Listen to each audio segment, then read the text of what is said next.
बिस्मिल्लाहिर्रहमानिर्रहीम। अस्सलाम वालेकुम। मैं हूं जैस्मिन और आप मुझे सुन रहे हैं न्यूज़ AQ ग्लोबल पर। आइए बुलेटिन का आगाज़ करते हैं। वफाकला शेख रशीद अहमद ने हस्ब इख्तलाफ को चैलेंज करते हुए कहा है कि अगर अपोजिशन में हिम्मत है तो पिंडी का रुख करके दिखाएं। सारा पाकिस्तान पाक फौज के साथ है। इमरान खान मुल्क के मईशत और सियासत को ठीक करेगा, मुल्क को आगे लेकर जाएगा। आवाम ने एहतसाब के लिए PTI को वोट दिया है। मरियम नवाज ने मुस्लिम लीग नून को इस हाल तक पहुंचाया है। वो दूर अंदेशी से काम लेती तो ये हाल ना होता। इन ख्यालात का इजहार उन्होंने फ्रीडम हाउस में अवामी इज्तिमा से खिताब करते हुए किया।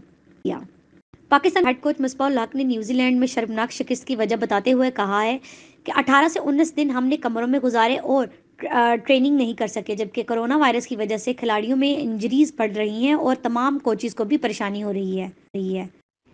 आपसे मिलेंगे अगले बुलेटिन में कुछ नई खबरों के साथ। News AQ global.